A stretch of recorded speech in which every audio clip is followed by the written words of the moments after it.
In this lesson, we'll be looking at light energy. Light is a visible energy that radiates outward from a source.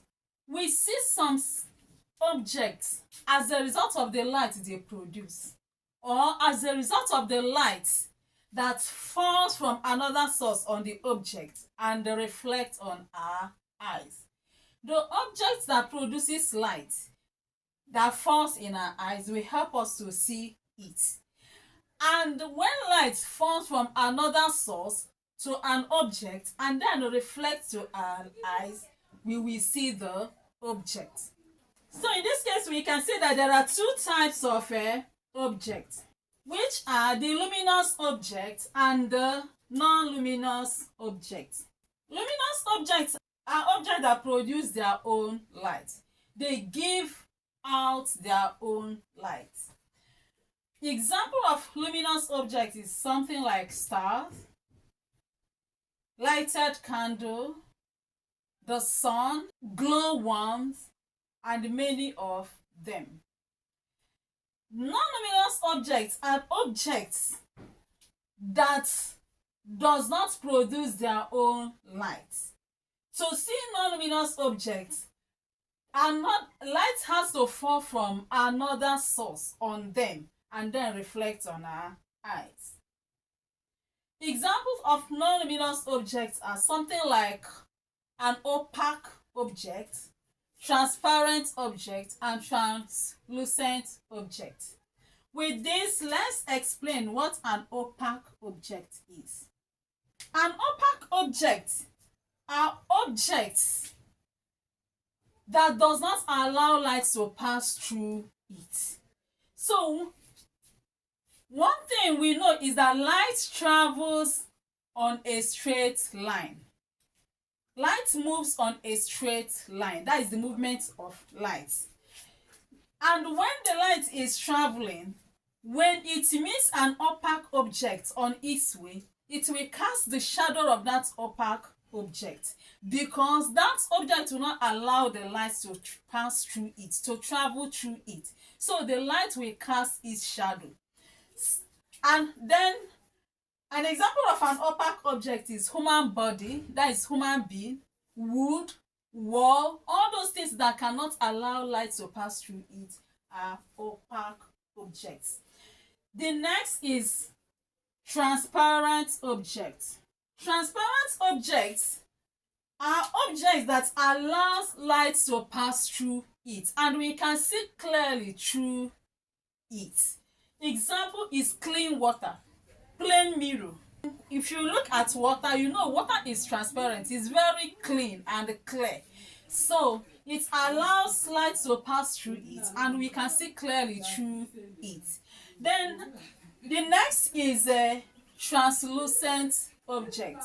Translucent objects are the ones that allow small light to pass through it, but we cannot see through them. Example of translucent object is a paper that is smeared by oil. If you bring a white paper and add groundnut oil on it, I think I would want you to do this. Bring a white paper, add groundnut oil on that white paper. After some time, look at the object, observe it, and bring it to a source of light. Then you tell me what you observe. Or you bring a paper and pour water on it. After some time, then bring the object to a source of light and record your observation. Translucent object allows little light to pass through it, but we cannot see through it. Then with this, let's look at the characteristics of light. How does light behave? On the process of explaining this, we have already said that light travels on a straight line. That is the movement of light. That is one of the properties of light. We have 1, light travels in a straight line. 2, light reflects when it falls on an object, and it refracts and diffracts. But for the purpose of this lesson, we'll be discussing movement of light in a straight line, the reflection of light, and the refraction of light. We can demonstrate the fact that light travels in a straight line by building up several boxes of the same height and equal sizes. Then at the center of the box, you make a hole. Perforate the center of the box to a point that you can look through it. So each of these boxes will be perforated with holes will be made at the center of each of these boxes. And when in a such a way that when you stand the box one before the other, then when you look through one end of the box, through the hole, you will see the other end, what is at the other end of the box. That is, when you look through the first box, you will see whatever that is positioned at the last box. So in this case, you will now light a candle and place at the back of the last box. Then and peep through the hole, through the first box. Then you will see that light. In that case, you will see the light of the candle. This shows that light travels in a straight line. Because if it's actually not traveling in a straight line, the light would have been cut off. You won't be able to see it. So, another reason that shows that light travels in a straight line is the ability of light to cast a shadow of an object that is placed before it. And when I mean the object placed before it should be an opaque object, the one that will not allow it to pass through. Having said this, let's look at the reflection of a light. We have said that these are the characteristics of light. We say that light reflects. When light falls on a surface of an object, three things happens.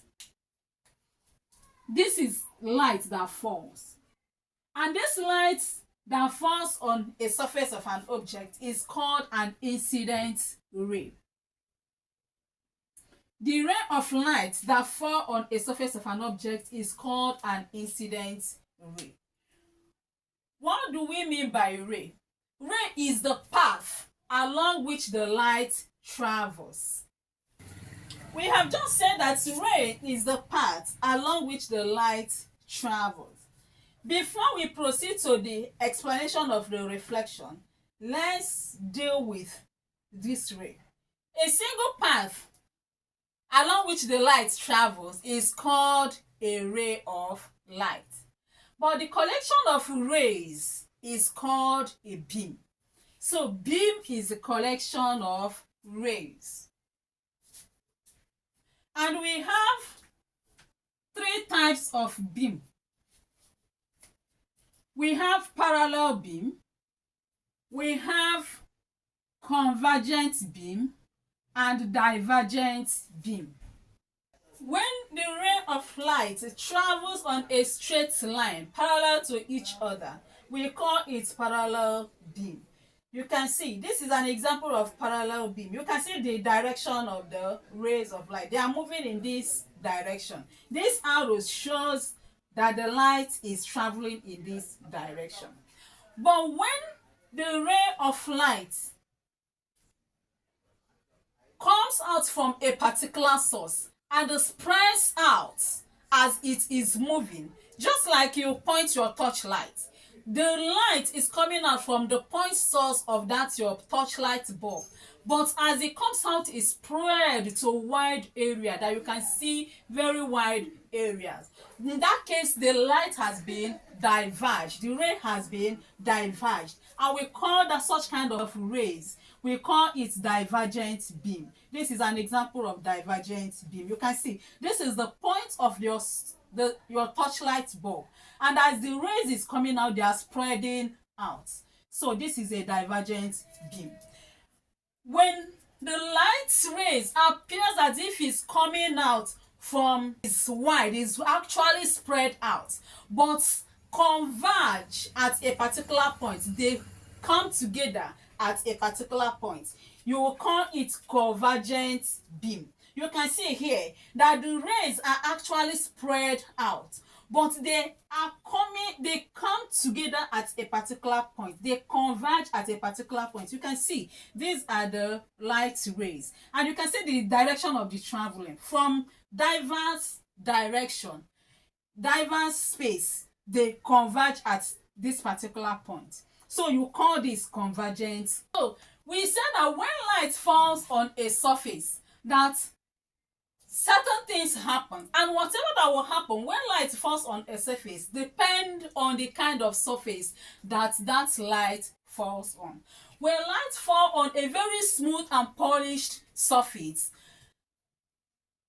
there will be total reflection. All the light's rays will be thrown back from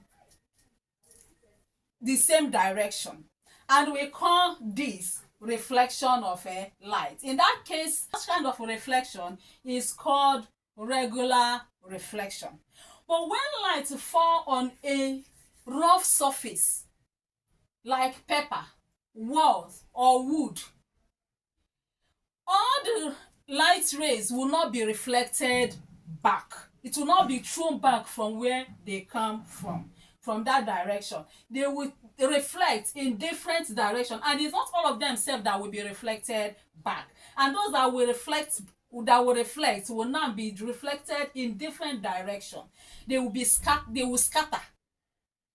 The reflection will scatter, and we call such kind of reflection diffuse reflection. We explain reflection as the throwing back of the ray of light when it falls on a surface. The light ray that falls on a surface, that touches the surface of an object, is called the incident rays. And remember, we said that when the light ray falls on a surface, that some certain things happens. Is either the light pass through the surface, or it is thrown back from the surface. Now, we can see that the light that is thrown back from the surface, the light rays that is thrown back from the surface, is called the reflected ray. This is the incident ray. You can see the arrow showing that the light is falling on the surface. And see this arrow, this shows that the light ray is thrown back from the surface to the side that it came from. Are you getting it? So this is the reflected ray. The straight line that is drawn from the point of the incident ray is called the normal.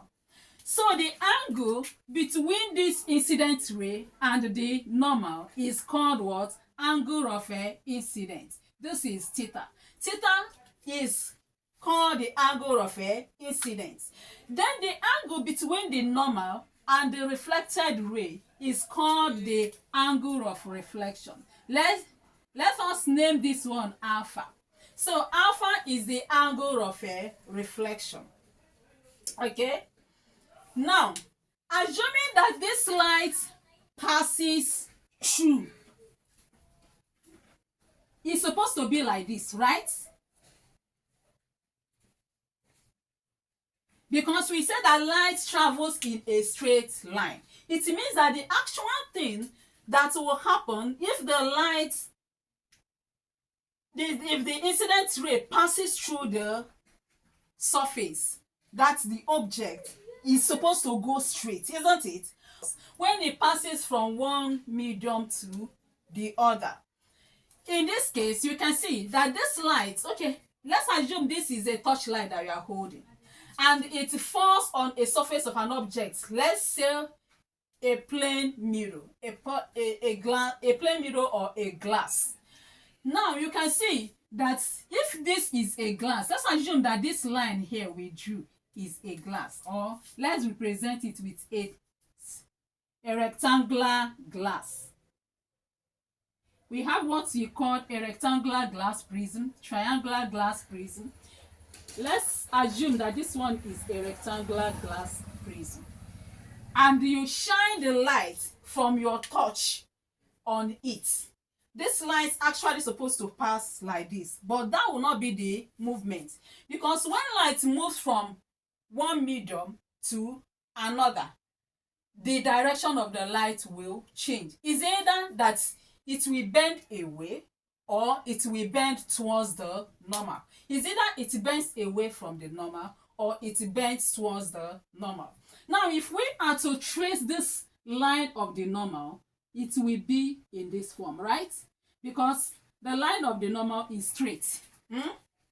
So, if light travels from a lighter medium to a heavier medium, it will bend towards the normal.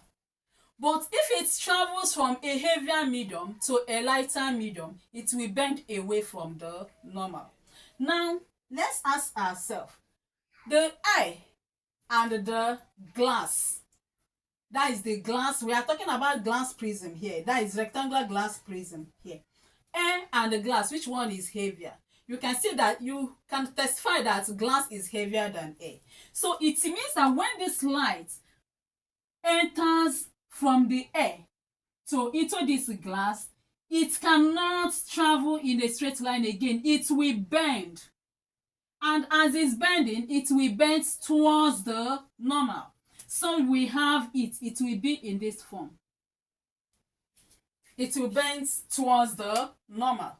Now, when it moves from this heavier glass again to the air, remember that this is a glass. Now it's leaving the glass because it passed through and is now entering the air again. It means glass is heavier than air. In this case now, it's going to bend away from the normal. Do you understand? So because here now, this is now the incident light at this point, and the normal is supposed to be here. Are you getting it? So it means that the light will now bend away. Do you understand? It will now take this direction. Are you understanding? So instead of coming closer, it will bend away from the normal, showing that the glass is heavier than the air. So it means that this is the refracted ray. At this point now, you can explain incident ray, the normal, the reflected, and the refracted ray. This will now take us to the first law of what? Reflection. He said that the incident ray, the reflected ray, and the normal at the point of incidence.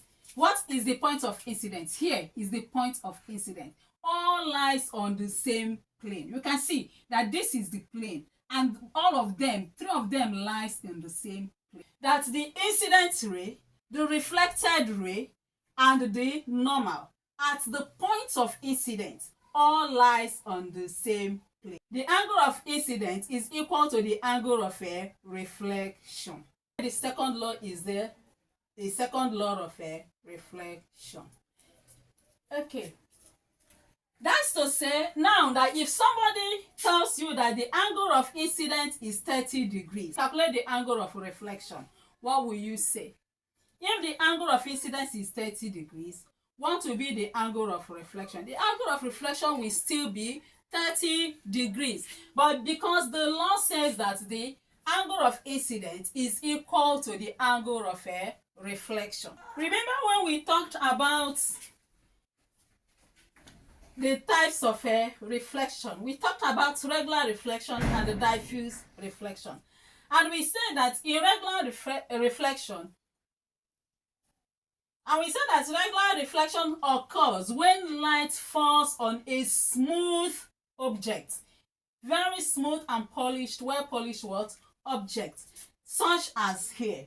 You can see that the rays of light parallel to each other falls on the surface, and they also reflected in the same direction. Are you getting it? They reflected following the same direction in the same parallel form.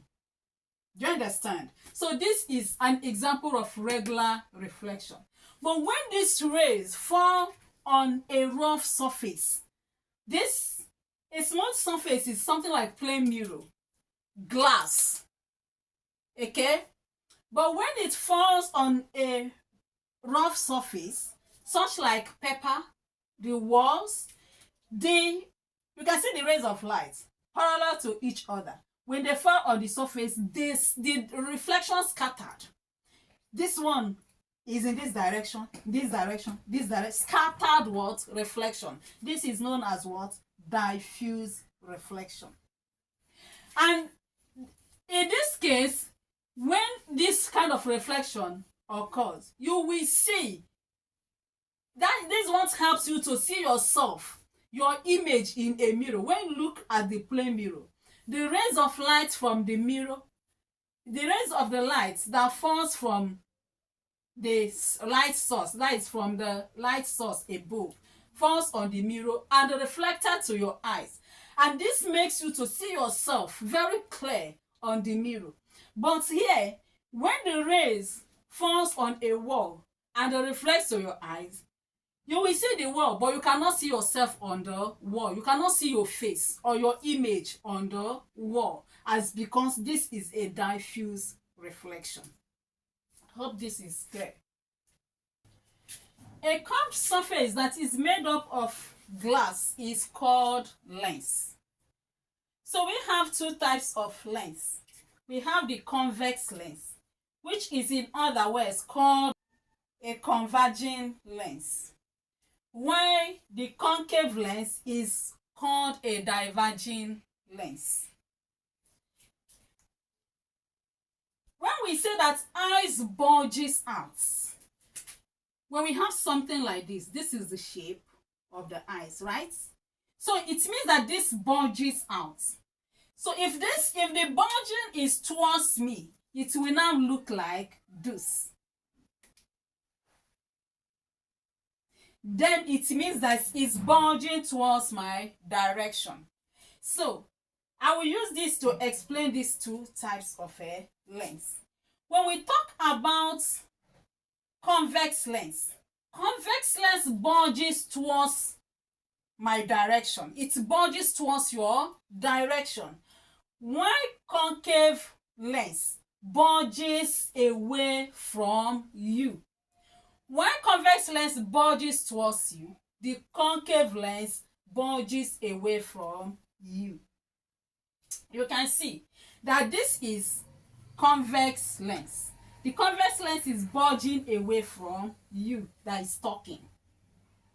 That is me now that is talking. The convex lens is bulging towards me, while the concave is bulging away from me. You can see that it's bulging away from me.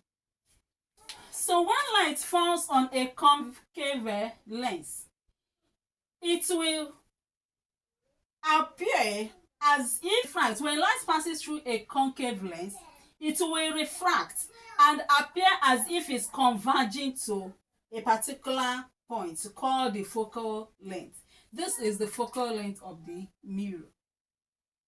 Okay, you can see as it will appear as if it's what? Converging. You can see that it appears as if it's coming from this direction. Do you understand? And it's converged at a particular point called the focal length. And when light falls on a convex mirror, it will now converge. It appears as if the light is coming from a diverged point. Do you understand? Converging at a particular point behind the mirror. You can see that this is, and they converge, come to the point, and this is now behind the mirror, while this is in front of the mirror. I hope this is understandable.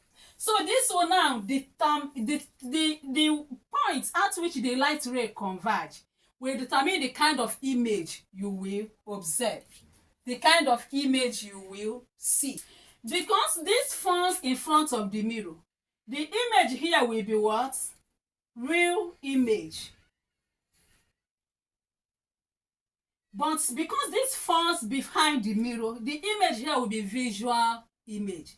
Here the image will be upright, but here the image will be inverted. Anyway, this is not the topic at this level. Let's continue with what we are talking about. The next thing we have to talk about is the apparent depth and the real depth. What do we mean by apparent depth? When you throw a coin inside a bucket of water and you look at the coin from the above on through the water must be very clear and neat. It will seem as if the level of the coin is very much closer to you, as if it's not very deep. It's not as if the bottom of the bucket has been lifted up. So in this case now, the depth is very decisive, because that is not actually the depth of the bucket. The depth where the coin is not actually where the coin is. It appears as if the position of the coin has been raised up. And that is what is called apparent depth. So the point where an object appears to be when viewed above from the transparent material is known as the apparent depth. But the real depth is deeper than the apparent depth. So the apparent depth is shallower than the real depth because it appears to be raised up, to be closer to you more than the real depth. This is also something that deceives a swimmer. When he goes to a swimming pool, he will look at, standing at the surface, on the ground level at the surface, he will look through the swimming pool. He will feel that, hey, this swimming pool is not very deep. I can easily maneuver myself, play around and dive in. Immediately with that mindset, if you don't have this knowledge, you will just dive in, only for him to find out that the swimming pool is actually very deep, that he can even get drowned. So this is a decisive what? Depth. Are you getting it? So apparent depth is decisive. It's not the real depth. With this, I can say go to the activity section. Carry out your activities there. Thank you for listening. See you in the next class. Bye.